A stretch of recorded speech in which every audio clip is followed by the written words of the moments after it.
pasang dalam satu hari. Sehingga didasarkan pada kebutuhan yang pada PMA 11 dan KPD 461, matriks kebutuhan. Nah, ini yang harus paham, matriks kebutuhan. Tipologi, misalnya tipologi A berapa? 10, ada yang 8, ada yang 9, ada yang 7. Ini baru di wilayah penghulu ya, belum penyuluh ya, baru di wilayah penghulu. Itu harus ada matriksnya, karena itu salah satu bentuk revitalisasi. Pengadaan SDM itu bukan berdasarkan keinginan, Pak, tapi kebutuhan. Kebutuhan didasarkan pada dalil hukum, bukan dalil perasaan. Nah, kalau dalil hukum berarti ada konsekuensi penganggaran dan perencanaan. Disinilah kita harus sama-sama sepaham terkait dengan itu. Informasi kedua yang perlu kita ketahui, baru-baru ini terbit satu Cap Dirjen 412. Namun kami masih membuat pengkajian lebih jauh untuk itu supaya jangan salah tafsir dan gagal tafsir. Apa itu? Terkait dengan P3N.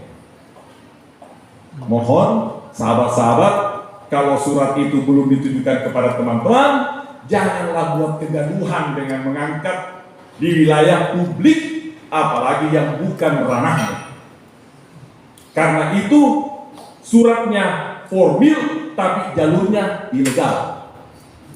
Makanya yes, syaratnya terputus. Berarti hadisnya bagaimana? Bagaimana kalau begitu hadisnya, kalau syaratnya terputus, hadisnya ini perlu ada keraguan ya? Nah, janganlah ini biar mutawatir. Ahad saja diragukan kan gitu.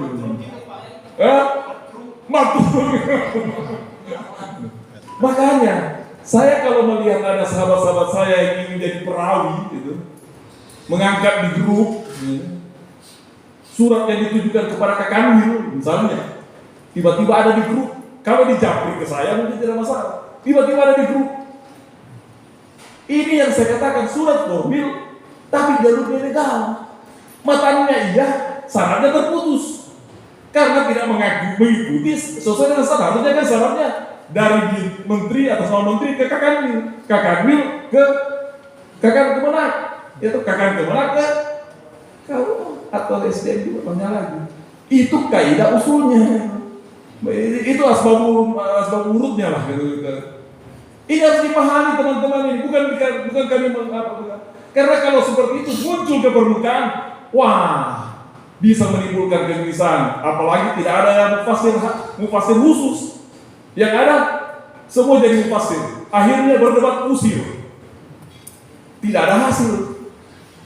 Ujung-ujungnya menjadi problematika, ya kan? Nah, ini perlu pemahaman kita terkait dengan persoalan-persoalan seperti itu. Kalau jadi apabila ada ini kita sudah masuk ke apa lagi terkait dengan P3N, terkait dengan P3N. Jadi ini P3N ini Pak, bukan didasarkan pada ini belum suratnya, tapi ini drafting wacana yang kami sedang kaji bersama APRI, adalah berdasarkan kebutuhan matriks KUA, bukan kecamatan kelurahan. Matriks KUA itu dasarnya pada jumlah pernikahan di sistem informasi kepenguruan yang diupdate setiap tahun oleh pengolah data di tingkat KUA dan tingkat Kemenak Kabupaten Kota. Kalau tidak diupdate berarti kebutuhannya juga tidak terkoreksi. Kalau diupdate boleh jadi terkoreksi. Tapi yang diupdate bukan tahun 2019, tapi sudah ditentukan oleh pusat bahwa yang diupdate hanya tahun 2021, sehingga alat ukurnya sama. Misalnya 3 penghulu di KUA itu SDM-nya ya maksimal, ternyata baru 1, ya bolehlah dicari 2 dengan mekanisme uji kompetensi Pak, bukan penunjukan, uji kompetensi. Siapa? Nah ini siapa? kita dalam perbincangan di tingkat nasional, sebagaimana amanat dari Kemdikbud itu adalah aparatur sipil negara, penyuluh honorer, dan tokoh agama. Namun harapan kita untuk memudahkan program pembinaannya, maka diutamakanlah pada ASN di lingkup kantor urusan agama kecamatan tersebut. Karena kalau berpindah ke wilayah yang bukan di bawah pembinaan kita, saya kira kita sudah cukup lama berpunya pengalaman di masa lampau ketika ada kepala KUA bayangan di tingkat kelurahan yang menyisakan problem sampai sekarang ini yang dirasakan oleh sahabat-sahabat seperti Pak Musakir, Pak Mustafa, Pak Yahya, yang menjadi warisan yang kita harus selesaikan secara adat karena kita yang disebut penyebabnya. Padahal ini adalah sebuah permainan penyimpangan yang dilakukan oleh seperti tadi ini, yang mana tidak bisa kita lakukan pembinaan, soalnya bukan organik dari Kementerian Agama. Tapi kalau organik Kementerian Agama, alhamdulillah. Sekarang Pak, kalau bicara pencatatan nikah, saya sangat bangga dengan kinerja sahabat-sahabat kami, dan saya apresiasi bahwa Sulsel walaupun ada informasi miring tentang pernikahan begini, pernikahan begitu, tapi setelah dilakukan deteksi lapangan secara detail, ternyata ini ulah oknum di luar KUA. Artinya sahabat-sahabat sudah menjaga integriti itu. Jangan sampai kebijakan ini tergesa-gesa kita lakukan tanpa tafsiran yang lebih bagus dan lebih pas, yang terjadi mengulangi sejarah kelam kita yang pernah kita alami. Dan Pak Kabid memberi catatan, seekor keledai saja itu tidak akan mau terperosok pada lubang yang sama, apalagi kita yang manusia. Makanya terkait dengan itu, mohon teman-teman jangan dulu tergesa-gesa. Kerja saja kita tetap akan bersaing supaya bisa memenuhi daripada itu. Ketiga, terkait dengan masalah yang selalu jadi masalah klasik untuk penghulu, yaitu tidak bisa atau kalah posisi tawar dengan penawaran waktu baik. Apa yang menyebabkan kita tidak bisa menang dari soal itu? Karena tingkat transparansi kita sangat lemah. Coba kita evaluasi dari zaman dulu. Pengumuman nikah, kehendak nikah itu sifatnya hanya formalistik. Kan rukun pencatatan nikah itu Pak, sesuai dengan amanat tema 20 itu kan ada 5. Pemeriksaan kehendak, pemberitahuan kehendak nikah, pemeriksaan kehendak nikah, pengumuman kehendak nikah. Kenapa ini bilang kehendak nikah? Karena belum terjadi. Kemudian pencatatan nikah. Nah, pencatatan nikah ini yang biasa disebut oleh teman-teman supaya keren di lapangan, pengawasan. Iya Pak Ketua ya? Nah, supaya keren. Ada pengawasan. Padahal tidak ada yang mengatur pengawasan dalam rukunnya Pak. Pencatatan. Kemudian yang terakhir, penyerahan buku nikah sebagai produk hukum kita. 5 ini yang paling lemah di titik mana? Kalau pemeriksaan saya tidak ragukan. Kalau tidak sesuai, penolakan. Ya kan Pak? Benar, penolakan. Ada, berapa lagi itu? Apa? Betul. Penolakan. Kemudian masuk ke pencatatan, wah tidak diragukan bahwa akta nikah Pak. Langsung dicatat. Ini yang disebut pencatatan itu Pak. Penandatanganan itu adalah bagian dari pencatatan. Petugas yang ada itu pencatatan. Makanya dalam nomenklatur Kemdikbud itu disebut melakukan pelayanan bimbingan nikah di luar balai nikah. Itu nomenklaturnya Pak. Kerennya itu dibilang pengawasan.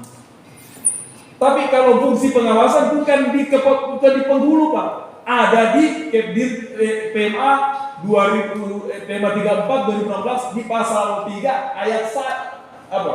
Bukan ayat 1, yaitu tugas dan fungsi KUA melakukan pelayanan, pelaksanaan, pengawasan, pelaporan nikah dan itu fungsi lembaga KUA.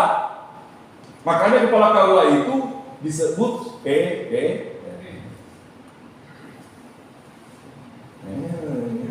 Ini yang harus kita paham. Nah, olehnya itu, kalau kita sudah memahami fungsi dan konteks itu, maka kita akan terhindar dari faktor yang akan mengganggu kita punya fungsi. Yang di antara 5 rukun itu ada yang namanya pengumuman nikah. Di sini, Pak, dari zaman Haji Sukeri sampai saya, sifatnya formalistik. Bagaimana, Senurku? Formalistik, Pak. Tempelkan di dinding supaya kalau datang tim pemeriksa dari kemana kabupaten kota tentang padahal formalistik. Padahal itu sebenarnya posisi tawar kita yang paling hebat. Kenapa saya mengatakan begitu? Kalau kita konsisten, Pak, kalau ada yang mendaftar nikah, Anda, ini kalau yang 10 hari ada yang ini yang sebelum 10 hari pas sudah masuk, sudah ditentukan Ustadz Mubashir pada tanggal begini, jam begini datang. Ustadz Musakir, misalnya ada 5 penghulu di situ, sudah tercatat. Jadi kalau yang datang di tanggal berapa ini kan? Tanggal ini, penuh, Pak, full kota, kecuali jam begini. Karena kalau kita mau bargaining pakai mulut, Pak, kalah posisi tawar kita. Soalnya kita sudah terbentuk dari zaman KUA kolonial sampai zaman sekarang, kita selalu posisi paling lemah dalam tawar-menawar dialog. Soalnya kalau dia bilang buruk tak, pejabat A, pejabat C. Tapi kalau itu by system, maka dia bilang, oh ini sudah perlu, Pak, kecuali ada yang mundur.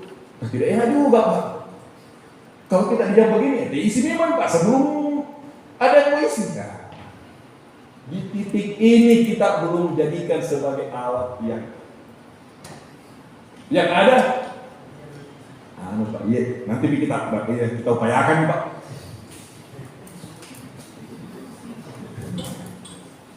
Apalagi Pak Ketua Pri, kalau ini sudah by system pada sistem aplikasi, jangan ke sistem yang ada saja, karena itu kan amanat regulasi. Sekurang-kurangnya 10 hari. Jadi kalau ada yang di atas 20 hari diberi prioritas, dapat waktu yang dia inginkan. Yang kurang dari 10 hari, pertama dulu berurusan dengan dispensasi camat, baru kedua tentang waktu minta maaf. Jatah waktu sudah hilang.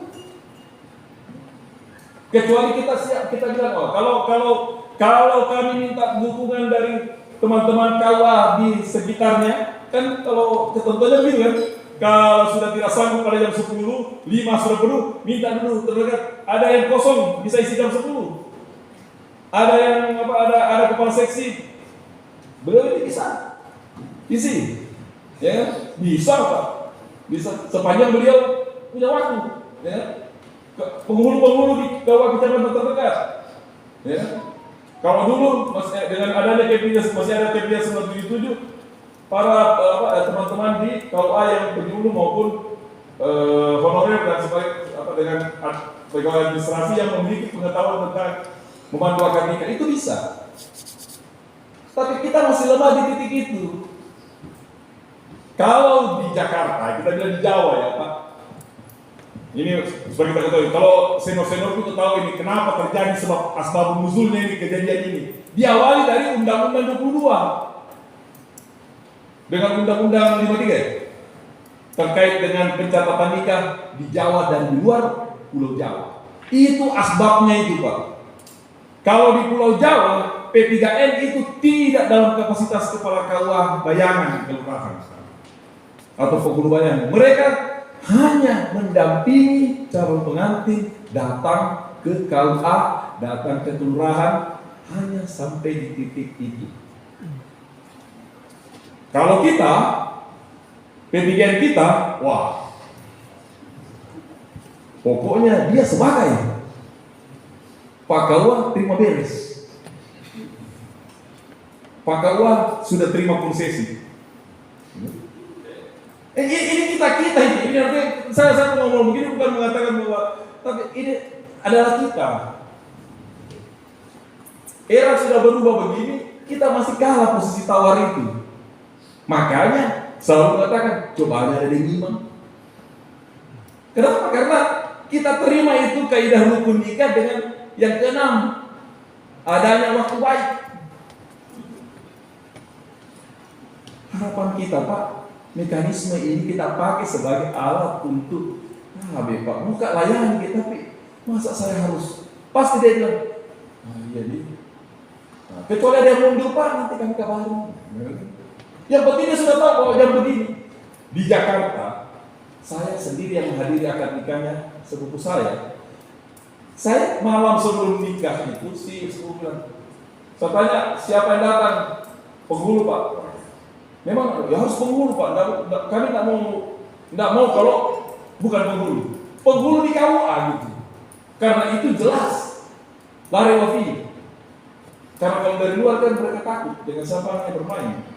Itu keyakinan mereka di sana. Setelah itu jam berapa? Dia bilang jam 8. Kenapa tidak jam 10? Sudah penuh, Pak. Sudah penuh. Jadi jam 8. Dia datang 15 menit sebelum jam 8. Jam berapa lewat 15 menit kita belum ada di situ, dia pergi. Pergi, tapi untuk kembali. Tapi kembalinya nanti paling terakhir. Ujung-ujungnya nikahnya nanti di rumah. Dia tidak mau melawan, Pak, karena memang kita sudah komitmen, Pak. Karena kami hanya melayani di jam yang ditentukan kementerian, dari jam 7.30 sampai jam begitu, karena mereka dilindungi oleh awalnya Undang-Undang 22 itu tentang mekanisme pernikahan di Pulau Jawa. Ketika undang-undang berikutnya berubah menjadi luar Pulau Jawa, keluarlah kata-kata B3N. Yang kena biasnya mekanisme ini adalah wilayah timur. Kita punya cara adalah itu tadi. Bagaimana kalau mekanisme ini kita komit pada sistem. Salah satunya adalah pengumuman nikah. Kalau kita sosialisasikan seperti itu, Pak, biar bagaimana masyarakat itu akan ikuti kita punya cara melayani. Karena dia katakan, ya kalau tidak begitu tidak dilayani. Yang ada bisa itu, Pak, bantu yang dikatakan kunci. Sekali lagi sahabat-sahabat, hindari kata-kata bisa saya bantu, bisa saya tolong. Jangan, itu artinya kita selalu mau menyimpang dari kaidah. Pakailah. Saya tidak bisa bantu, Pak, karena ini ketentuannya. Kenapa tidak mau berkata begitu? Gitu kan? Nah, ini yang harus kita masuk. Ini era zaman now, Pak. Kalau zaman saya dengan experience itu memang ya, nah itu. Oh, ibu buat limo, betul. Memang itu era. Nah, saya nggak Pak. Saya nggak mau so suci apa itu. Itu era. Maka mutu. Karena memang kan dulu itu kan orang saja sudah nikah 2 bulan yang lalu bisa pergi. Hari kemudian kan gitu, itu biasa. Tapi zaman sekarang, Pak, coba kalau tidak dicuci di lontar, karena sistem.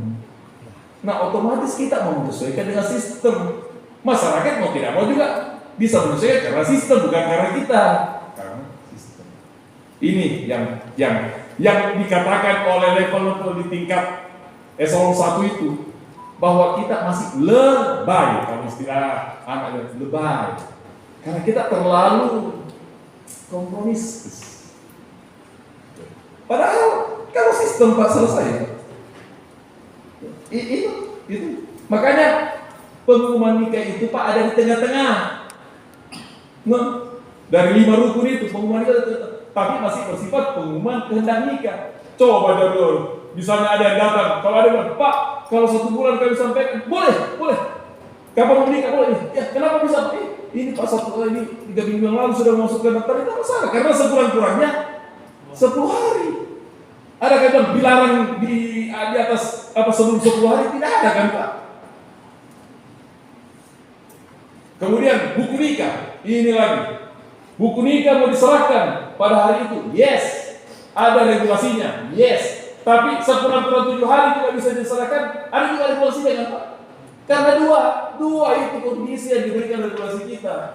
Jika memang boleh sesaat sesudah akad nikah, tapi dalam hal sesuatu dan lain hal sekurang-kurangnya 7 hari, berarti kita ini masih afdal kalau antara hari H sampai hari ke-7 baru menyerahkan.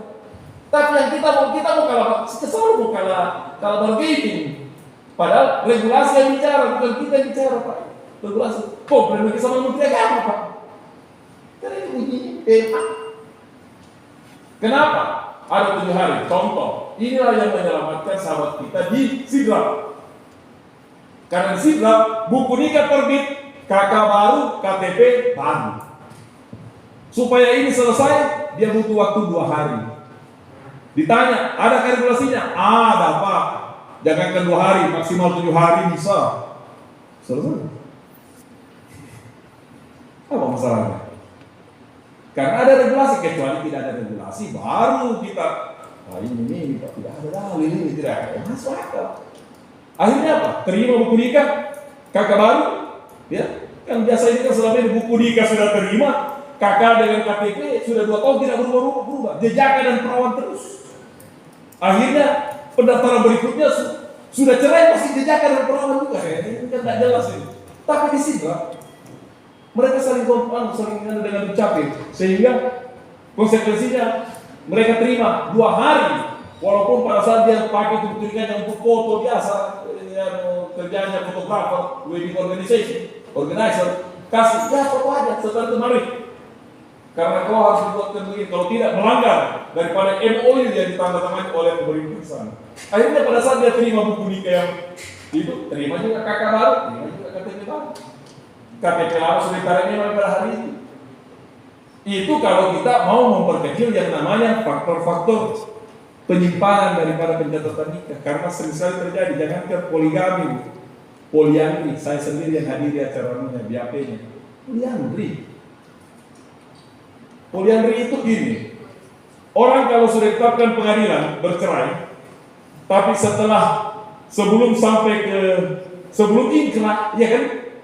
Sebelum ingkrah, maka statusnya kan ini belum dinyatakan. Terus, tapi karena dianggap sudah putus, belum ingkrah sudah putus, mendaftar KTP masih perawan. Akhirnya kelurahan bilang, lari Wafi.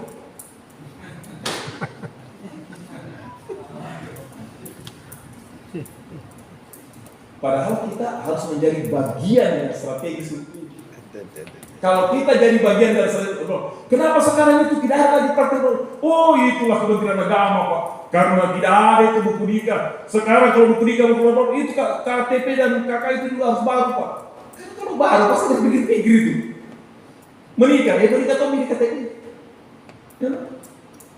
Bahkan ada yang lebih hebat lagi dengan pengadilan agama. Kalau bercerai, tergitomi juga KTP cerai. Ini validasi terus kerja kita, validasi terus. Tersatu buka sistem, validasi terus. Validasi gagal suruh lagi. Akhirnya kita terjebak dengan kondisi seperti itu. Nah, dengan apa? Oh, tidak bisa Pak, soalnya sudah nikah harus kasih nikah.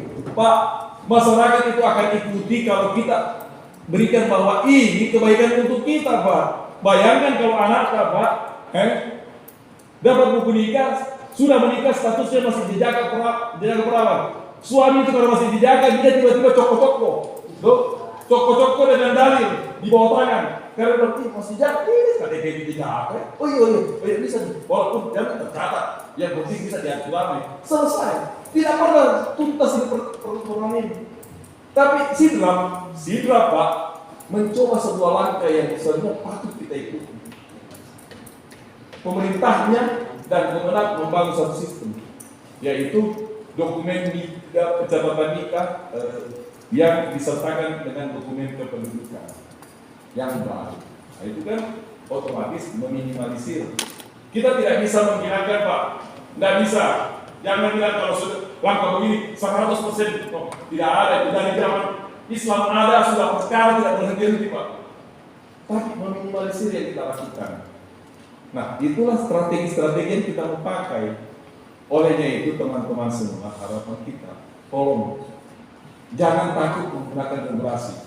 Kalaupun harus ada keberatan, kalau harus berkomunikasi sampai tingkat provinsi, kami siap 24 jam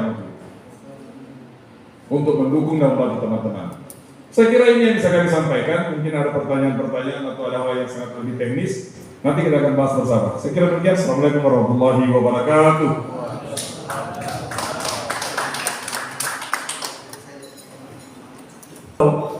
Seniorku, itu tidak seperti belanja kegiatan. Kalau seperti kegiatan begini, insya Allah siapapun kita ajak mudah. Kenapa? Fakta ada, judul ada, narasumber ada, konsumsi ada, tempat ada. Sehingga kalau kita mengadakan, kita minta instansi pemerintah lintas sektoral untuk mengadakan kegiatan begini, baru kita yang endorsement, dia suka, Pak. Kenapa? Karena kegiatan. Karena kegiatan. Makanya jangan heran kalau rapat kerja, rapat koordinasi, rapat konsultasi itu senantiasa kita lakukan, Pak. Karena terkait dengan pengadaan belanja modal itu subhanallah. Itu bukan suatu yang sangat mudah, kan? Ada kaidah yang harus diikuti bahwa yang mau dibelanjakan itu betul-betul dibutuhkan. Ketika bicara dibutuhkan, kaidah kebutuhan juga ada kaidahnya, Pak. Rusak berat, hilang, tiada, hapus. Nah, kondisi ini yang masih belum kita sampai gitu. Sehingga apa yang kita sampaikan juga sama juga yang kami sampaikan. Rapat terus, uang dikembalikan, ya kan? Tapi kita tidak bisa eksekusi di situ karena itu tadi kita masih lemah, sekali lagi sangat lemah dalam kaidah penggunaan barang milik negara. Olehnya itu, mari, ini tidak ada kata tidak, mari kita sama-sama merubah cara berpikir kita. Kalau minta betul-betul tidak ada nih di KUA secara de jure dan de facto. De jure berarti sudah hilang dari catatannya. De facto memang di sistem sudah tidak ada. Ini yang perlu kita sepahamkan cara kerjanya. Nah, tentunya kalau ini mau berjalan, tidak lain didukung oleh Satker untuk mengklasifikasi dan mengopnam. Itu Pak Kasih diopnam untuk supaya bisa terpenuhi dari apa yang diinginkan. Yang dekat, yang harus saja lah dulu. Boleh nggak kalau yang di revitalisasi itu dijadikan sampel awal bahwa semua benda-benda yang ada di dalamnya itu tercatat dengan kaidah apa ya? Kaidah inventarisasi. Semua, Pak. Semua. Iya, hulu. Ya. Jangan setengah-setengah, Pak. Karena kalau itu berarti kita belum revitalisasi. Minimal KUA yang di brand revitalisasi sebagai upaya kita bersama Pak ya. Walaupun ada yang diamanahkan Pak Mustafa, dia tidak masalah, tapi kita semua yang mengarahkan supaya ke depan ini bisa berdampak kepada kantor urusan agama wilayah Kota Maros, Kabupaten Maros dan juga se-Indonesia. Karena begini, terkait dengan persoalan barang milik negara itu, pengadaannya kan sifatnya bukan pengadaan yang sifatnya parsial, pasti sifatnya kolegial. Nah, olehnya itu diharapkan sistem yang kita punya ini betul-betul efektif. Instansi vertikal seperti Polri, TNI sangat ketat persoalan begini, Pak. Sehingga permintaan mereka diterima sebagai sebuah logika kebutuhan yang sebenarnya. Bicara kendaraan. Saat ini KUA karena yang indikator yang ada di Bappenas cuma NR, jadi untuk nilai kendaraan yang beroda 4 dengan nilai 200 juta itu belum seimbang sebagai alat ukur kinerjanya. Sekali lagi, seniorku, kami ditanya, untuk apa itu? Untuk melayani A, I, U, E, O, saya sampai. Tapi setelah tanya indikator yang kelihatan cuma NR. Jadi dia bilang, Anda kan kasih uang 250 juta untuk sebuah kendaraan, urusan NR, apa gunanya Jakpro Transport? Logis, harus logis Pak. Bukan perasaan ini.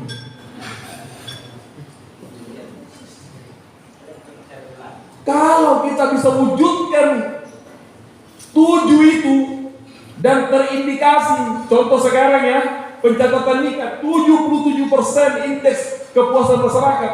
Kalau semua yang ada di 7 itu indeksnya juga 70, minta apa? Pasti dia bilang, tidak usah kita bilang gunakan untuk apa, itu yang alat ukurnya yang jadi. Bukan kulantu. Karena itu ada yang datang, Pak. Bukan kita, ada yang datang. Yang melihat bahwa memang indeks-indeksnya. Sampai sekarang kita belum bisa begitu.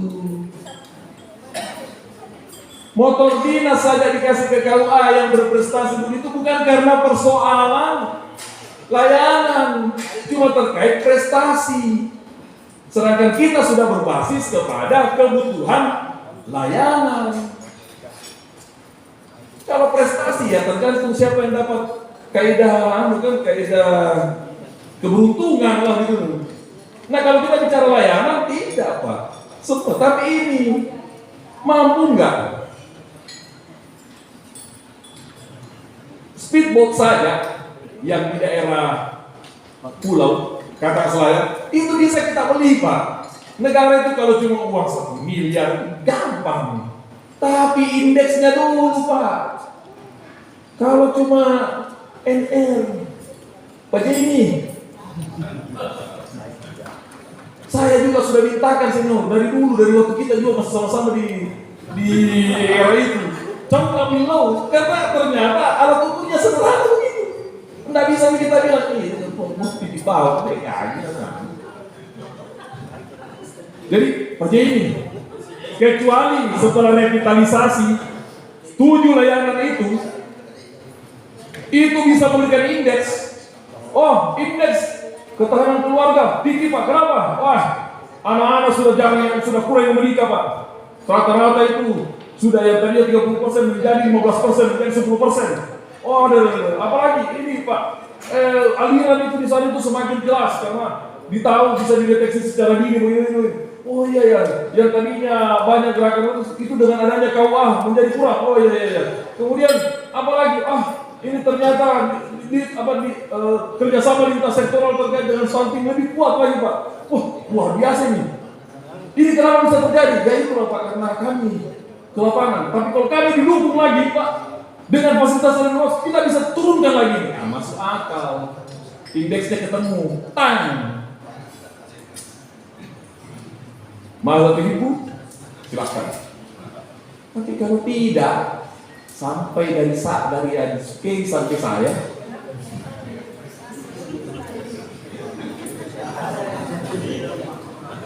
saya ajak ini Pak, enggak.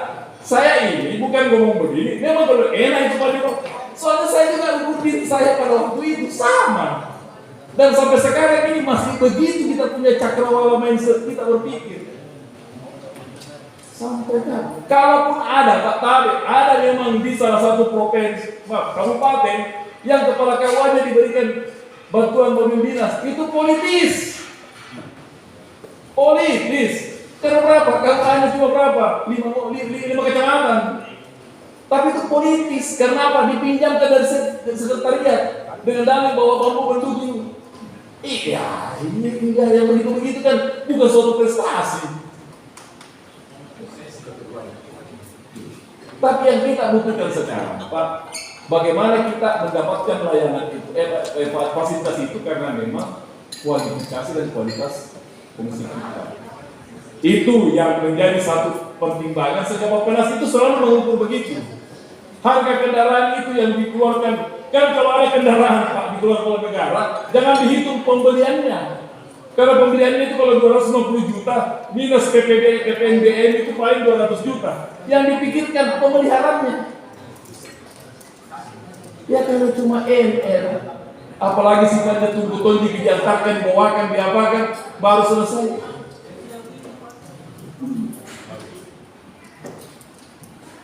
Bagaimana? Cocok.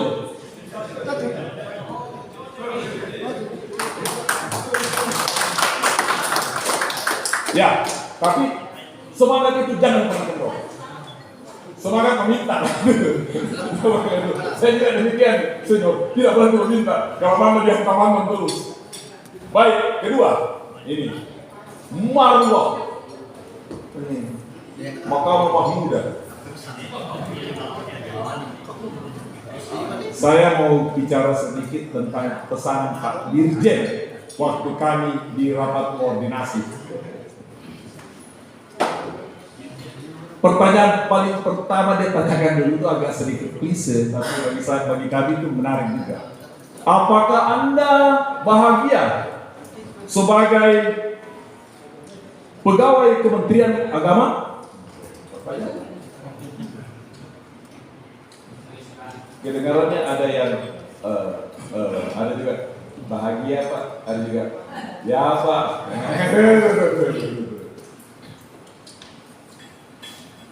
Apakah Anda bangga sebagai pegawai Kementerian Agama? Jawaban yang tegas itu tidak ada di sana. Yang ada ya Pak, ya. Artinya memang terasa betul itu psikologis itu, bahwa atmosfer bahagia dan bangga itu masih kecil. Padahal Pak Dirjen memesankan kepada kita, orang kalau sangat bahagia, orang bahagia saja, orang yang bahagia dan bangga dalam mengerjakan pekerjaannya, maka akan berdampak kepada kualitas pekerjaannya. Kalau orang bahagia dengan pekerjaan itu, maka dia akan menjadi the best dari pekerjaan itu. Dia pasti akan menjadi terbaik dari pekerjaan itu. Tidak sekedar menggugurkan kewajiban. Itu indikator orang bahagia. Orang yang sudah diberi gaji, tunjangan kinerja, tunjangan fungsional, lauk pauk, honor, transport, kalau masih tidak bahagia, memang secara psikologis perlu ditanya. Maka jawaban ini yang kita harus sama-sama punya kesepakatan bahwa wujudkan dengan bahwa kita mampu bekerja yang dengan kualitas yang paling terbaik. Karena kita bahagia dan bangga, Pak. Nah, kenapa dia cerita soal ini? Kenapa dia tanya soal ini, Pak Dirjen? Kan kita nggak tahu ini. Ternyata adalah sebuah peristiwa yang sangat berhubungan dengan marwah dan maqam mahmudah seorang penghulu. Adalah beberapa kegiatan yang dihadiri oleh Pak Dirjen dalam sebuah peristiwa nikah. Penghulunya, seniorku, ini tim juaranya bulu tangkis Sulsel, beliau di belakang. Katanya Pak Dirjen, datanglah penghulu di wilayah pelaksanaan akad nikah. Hadirlah Pak Dirjen. Saya pribadi tidak tahu apakah dia grogi atau dia takut atau memang kawinnya rendah sehingga performanya sangat-sangat kurang maksimal. Kurang maksimal ini membuat masyarakat tidak tertarik, tidak merasa. Walhasil pelaksanaan itu terkesan terburu-buru, tergesa-gesa. Sudah daripada itu, dengan alasan klasik, izin Pak Dirjen, kami harus segera ke acara yang selanjutnya karena sudah ditunggu. Pak Dirjen tentu sebagai presidennya penghulu se-Indonesia tidak mungkin menghalangi kalau itu alasan klasiknya dimunculkan. Oh iya, jadi status. Kesimpulannya Pak Dirjen cuma satu. Di saat saya hadir saja begini performance-nya, apalagi kalau di sana. Ini fakta nyata, bukan katanya.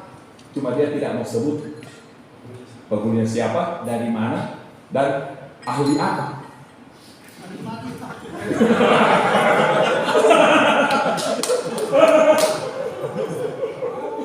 Yang jelas bukan ahli utama. Yang jelas bukan ahli utama. Nah, pesan di sini apa yang kita tangkap kira-kira? Beliau mau menegaskan kalau penghulu ini tolong kalau mau berperformance betul-betul memenuhi kualifikasi dan kaidah yang dipakai. Artinya apa?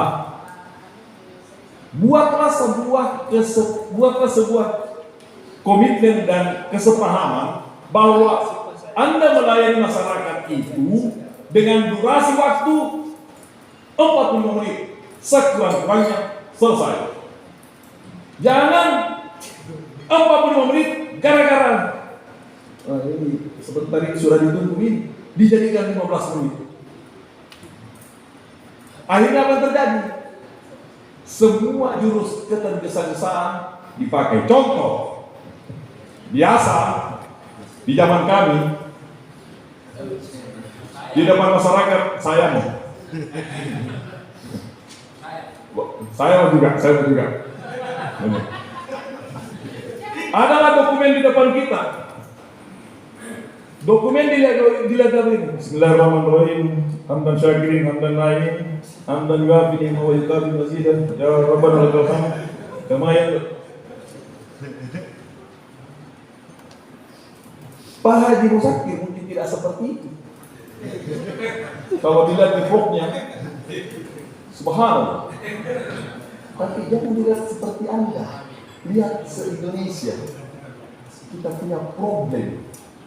Kenapa? Karena kita tidak mau memberikan the best of the best service kepada masyarakat. Kalau kita bersepakat bahwa 45 menit Anda harus dapatkan hakmu, karena tadi bahwa haknya sudah diberikan, hak Anda sudah diberikan, kita kasih juga hanya 45 menit. 45 menit. Jadi pindah lagi sana tanya, kenapa terlambat? Kenapa kita lambat? Iya Pak, karena di sana harus 45 menit. Kalau tidak, kecewa masyarakat. Karena kami berkomitmen untuk berikan pelayanan terbaik. Apa yang terjadi? Ini Pak, saya minta maaf Pak, ini kami sudah berumur. Memang kami terus. Akhirnya di situ lagi, lebih parah lagi. Pokoknya ya, dulu mungkin di situ, dulu. Ya. Bismillahirrahmanirrahim. Belum apa-apa ini. Pertama kita. Bayangkan kalau gaya begini yang kita tunjukkan ke masyarakat. Ini yang dilihat masyarakat Pak. Sehingga ketika disejajarkan dengan yang imam memang tidak ada bedanya. Saya kira itu yang bisa kita sampaikan. Terima kasih. Assalamualaikum warahmatullahi wabarakatuh. Alhamdulillah demikian pemaparan beliau yang